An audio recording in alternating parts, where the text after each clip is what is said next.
दोस्तों, इस वक्त दुनिया में 3 तरह के मुल्क हैं। डेवलप्ड कंट्रीज़ जैसे अमेरिका, कनाडा वगैरह। अंडर डेवलप्ड कंट्रीज़ जैसे इंडिया, पाकिस्तान, बांग्लादेश वगैरह वगैरह। और कुछ गरीब मुल्क हैं जैसे युगांडा, अफ्रीका के कुछ कंट्रीज़ जो गरीब मुल्क हैं।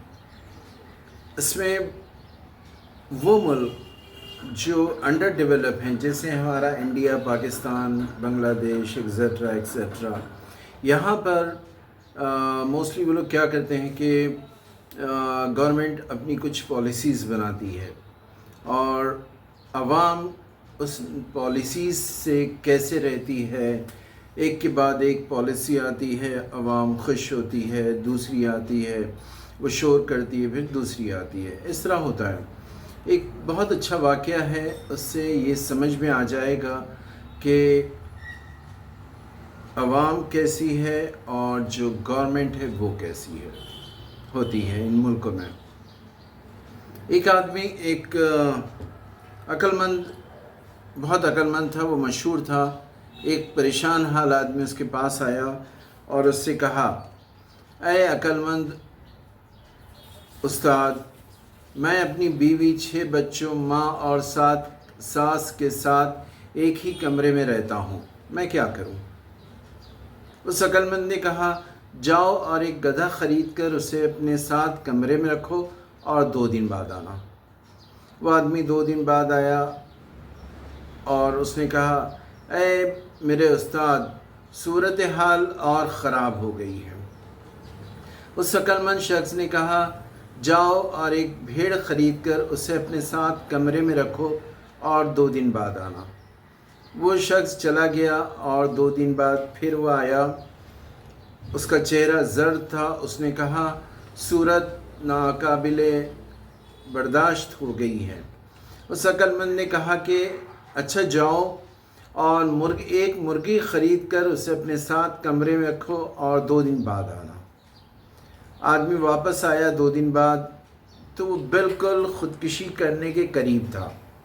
उसने कहा, मेरे उस्ताद, मैं बहुत परेशान हूँ, अब क्या करूँ? उस्ताद ने कहा, उस अक्लमंद आदमी ने कहा, ऐसा करो, जाओ और गधा बेच दो और 2 दिन बाद मुझे बताना। वो चला गया, 2 दिन बाद आया। इस अक्लमंद शख्स ने उससे पूछा, बताओ क्या हाल है? उस गरीब आदमी ने कहा, सूरत हाल थोड़ी बेहतर हो गई है। अब उस अक्लमंद ने कहा कि जाओ और भेड़ बेच दो और मुझे बताना। आदमी वापस चला गया और 2 दिन बाद आया। अब उसने पूछा कि क्या हाल है? उसने कहा, अब सब ठीक है। उस अक्लमंद आदमी ने कहा, ऐसा करो कि जाओ और जाकर वो मुर्गी बेच दो और 2 दिन बाद मुझे बताना। आदमी वापस आया 2 दिन बाद और उसने कहा, अब मैं बेहतरीन हाल में हूँ, आपका दिल से शुक्रिया अदा करता हूँ। देखा आपने, पहले ख़ुद मुसीबतों में उनको डालो और फिर उन्हीं मुसीबतों को धीरे धीरे ऐलान करो कि हम इसको ख़त्म कर रहे हैं और तुम्हें खुशी होगी। ये इसी की तरह का तरीका है कि नई मुश्किलात पैदा कर दीजिए और जो असल मसला है उसको भूलने पर आवाम को मजबूर कर दीजिए। वक्ती तौर पर आवाम आपके ऐलान से, आपके दिए हुए खुशखबरी से आपके खुश हो जाते हैं और वो सोचते हैं कि हमारा मसला हो गया। फिर कुछ दिन बाद पता चलता है कि मसला तो और बढ़ गया। फिर कोई नया ऐलान होता है और ये इसी तरह चलता रहता है। अब ये अवाम को समझना है कि वो ऐसे हालात में कैसे अपना गुजारा करे और क्या करे। बस आज इतना ही।